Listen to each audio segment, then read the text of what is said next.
पंचायत चुनाव को लेकर आचार संहिता लगा हुआ, उसके बावजूद नेता प्रतिपक्ष तेजस्वी यादव कल गोपालगंज गए थे और वो पैसे बांट रहे थे जनता को। वीडियो भी वायरल हुआ है। जिनके पास पैसे हैं वो बांट रहे हैं। नमस्कार, मेरा नाम है निखिल, आप देख रहे हैं news for nation. Tejashwi Prasad Yadav कल जब गोपालगंज से लौट रहे थे तो ग्रामीण इलाकों में कुछ पैसों का वितरण करते हुए नजर आए थे, जिसको लेकर के आज शाहनवाज हुसैन ने चुटकी ली है।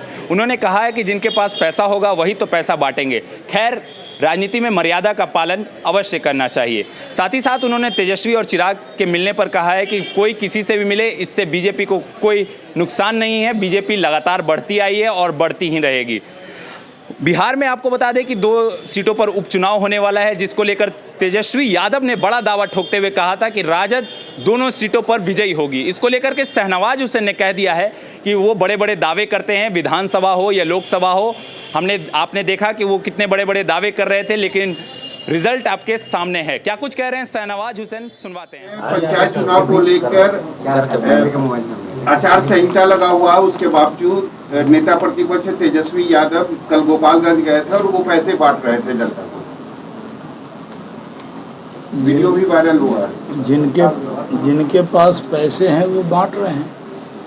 हम लोग तो समाज के लोगों के बीच में काम कर रहे हैं। बिहार की सरकार और बिहार की जनता के साथ दिन रात नीतीश कुमार जी के नेतृत्व में पूरी सरकार काम में लगी, और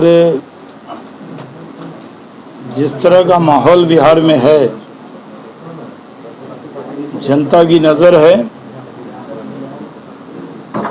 और मैंने वो देखा नहीं है क्या बांट रहे हैं, लेकिन कुछ मर्यादा का पालन राजनेताओं को करना चाहिए, ये मैं अपेक्षा करता हूँ। मामला कितना गंभीर है ये? आपने पूछा है तो गंभीर ही है। तो क्या शिकायत करेंगे चुनाव आयोग को? किसकी शिकायत करें, कितनी बार करें? जब आपके आम आचार संहिता का उल्लंघन, हाँ, तो जो उसके लिए मैं वो पूरा विषय जानूंगा तभी थोड़ा ज़्यादा बोल पाऊंगा। अभी न्यूज़ 24 के सवाल के जरिए ही ये विषय प्राप्त हुआ है, तो अलग से ऐसे 3 बजे मैं उद्योग भवन में मिलने वाला हूँ, तो पता करूँगा। तो जब पूरा पता करके ही टिप्पणी दूँ। जैसे एक जायसवाल जी थे, वो उससे पूछा जाता था, गृहराज मंत्री थे, तो वहाँ बम फटा है, तो कहते थे अगर ये बम फटा है तो ये दुर्भाग्यपूर्ण है।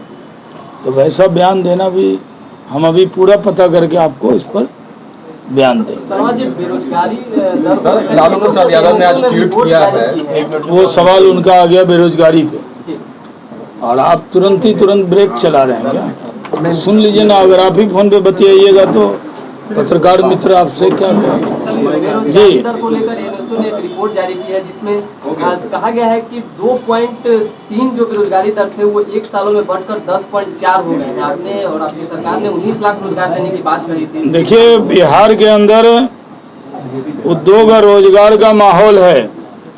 हर विभाग उद्योग और रोजगार का माहौल है, एक अच्छा वातावरण है। नीतीश जी के नेतृत्व में हर विभाग उस काम में लगा है। इसमें कोई शक नहीं है कि कोरोना काल में रोजगार को झटका लगा है पूरे देश में नहीं, पूरी दुनिया में। लेकिन जो हम लोग कृत संकल्प हैं कि उद्योग भी लगाएंगे और रोजगार भी दिलाएंगे, इसमें पूरी सरकार नीतीश जी के नेतृत्व में लगी है, काम कर रही है। इससे पहले भी एक रिपोर्ट जारी हुई थी, उसमें कहा गया बिहार से ही 16 लाख लोगों के रोजगार जो है कोरोना काल के दौरान छीन लिए गए। तो कैसे मेंटेन हो पाएगा 19 लाख का दावा? मैंने तो जवाब दे दिया, रिपीट है क्वेश्चन।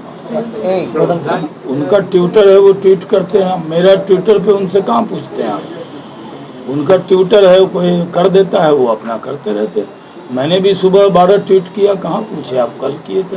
तो उनके ट्वीट को अब उतना, भाई उनका ट्विटर है, अब उनका हम ट्विटर ही देखते रहें, ये कैसे होगा? हम लोग तो काम में लगे हैं। और जो ट्विटर है वो तो जब बाहर नहीं थे तब भी ट्वीट आता था, अभी अगर ट्वीट आया है उनका तो उनके ट्विटर पर लिखने का उनको पूरा अधिकार है। आप लोग क्यों उनके ट्विटर के खिलाफ हैं? जिस तरह से काफी जनगणना को ना वो लिखे हैं, जब बोलेंगे तो बात होगा। और ट्विटर पर रोजे हम जो ट्वीट करते हैं उस पर कहाँ बोलते हैं? तेजस्वी और चिराग मिल रहे हैं, इससे भाजपा पर क्या असर पड़ेगा? हम और आप मिल रहे हैं, इससे बिहार पर अच्छा असर पड़ता है जब हम और आपके बीच में बातचीत होती है। और जो राजनेता हैं एक दूसरे से मिलते रहें, अच्छी बात है। हम लोग भी फ्लाइट में राजद के कई नेता मिल जाते हैं, तो उससे क्या असर पड़ जाता है? आखिर हम तो फ्लाइट से कूद नहीं जाते हैं ना। आदमी जब मिलता जुलता है व्यवहार कुशलता में, विधानसभा में, पार्लियामेंट में, शादी ब्याह में, जन्मदिन में, दुख सुख में, बरसी पे, वो जब नेता मिलते हैं अलग अलग दल के तो अच्छा प्रभाव पड़ता है। राजनीतिक प्रभाव पड़ेगा भाजपा पर? भाजपा पे क्या प्रभाव पड़ेगा? आप जाके किससे मिल आइएगा, हमारी पार्टी पे क्या प्रभाव पड़ेगा? एनडीए के वोट बैंक में असर पड़ेगा सर, एनडीए के वोट बैंक में असर पड़ेगा यदि चिराग और तेजस्वी एक साथ आते हैं? देखिए, दिनों दिन तो असर हमारा बढ़ता ही जा रहा है।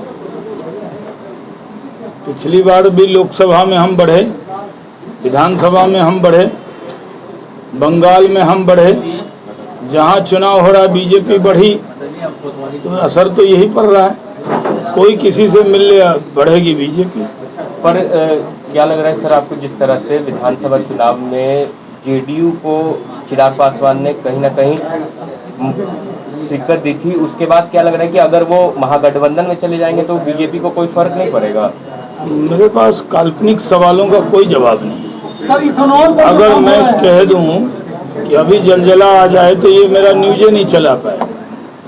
तो जब कुछ होगा तो हम प्रतिक्रिया देंगे। हम मौजूद हैं आपके बीच में और हर बार मिलते हैं। जब आप चाहिए उद्योग भवन में हम मिलते हैं। आज भी 3 बजे आपको बुलाए हैं, तो जब मिल जाएंगे 3 बजे तक, अगर वो मिल गए, हम आपको बता चुके हैं। अब जब फैक्ट्री खुलेगी तो हम आप लोगों को जरूर ले जाएंगे। बिहार में एनडीए की सरकार मजबूत है, पूरे 5 साल चलेगी। पूरा कार्यकाल नीतीश कुमार जी के नेतृत्व में पूरा होगा।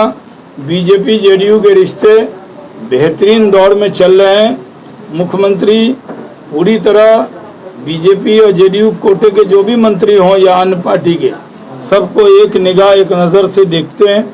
कोई दिक्कत होती है हम लोग उनको बताते हैं और एक टीम वर्क से काम बिहार के अंदर हो रहा है। जो लोग उम्मीद लगाए हुए हैं कि कुछ हो जाएगा, वो उम्मीद से ही रहेंगे। सरकार पूरा 5 साल का कार्यकाल पूरा करेगी। बिहार में सर्वधर्म संभाव है। आज गणेश चतुर्थी है, तो उसकी मैं आपको बधाई देता हूं और उम्मीद करता हूं कि आपके जीवन में बहुत से जो विघ्न हैं वो हट जाएं और आपको बहुत सारी खुशियां प्राप्त हो जाए, ऐसी कामना करता हूं। और उम्मीद करता हूं कि बिहार सर्वधर्म संभाव के रास्ते पर चलते हुए सबका साथ, सबका विकास, सबका विश्वास और न्याय के साथ विकास करते हुए बिहार आगे बढ़ेगा। डबल इंजन की सरकार है, नरेंद्र मोदी जी का आशीर्वाद है, नीतीश कुमार जी का बिहार में नेतृत्व है और हम सब मंत्री उनके नेतृत्व में काम करते हुए जो कमिटमेंट हमने विधानसभा के चुनाव में बिहार की जनता से किया, जो वादा किया, वो निभाना ही पड़ेगा। तो जो वादा हमने किया है वो हम निभाएंगे। आप कितनी जल्दी में हो, लेकिन हम अपनी बात को पूरी तरीके से कहेंगे, नहीं तो अगली बार मत आइएगा, हम नहीं कहेंगे। अच्छा, बिहार में 2 सीटों पर उपचुनाव है, 2 सीटों पर उपचुनाव है। तेजस्वी यादव दावा ठोक रहे हैं कि हम लोग विजय हो रहे हैं। हाँ, ये सवाल बहुत बड़ा है। हाँ, जाइए जाइए जाइए, नहीं जो जा रहे हैं उनको जाने दीजिए। 2 सीटों पर और तेजस्वी यादव दावा ठोक रहे हैं कि हम लोग वहां से विजयी हो रहे हैं, इसको कैसे देखें? लोकसभा के चुनाव में विपक्ष के नेताजी कह रहे थे कि सारी सीटें जीत जाएंगे, एक भी नहीं जीती आरजेडी। उस दावे पर आपने कब सवाल किया?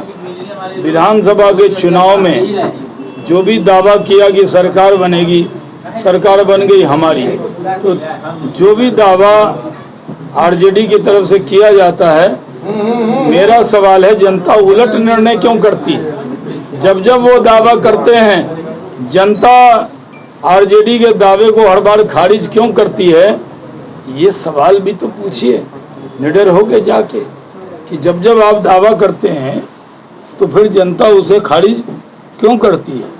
जो 2 जगह उपचुनाव है, दोनों जगह भारी बहुमत से एनडीए प्रत्याशी जीतेंगे, इसमें शक की कोई गुंजाइश नहीं है।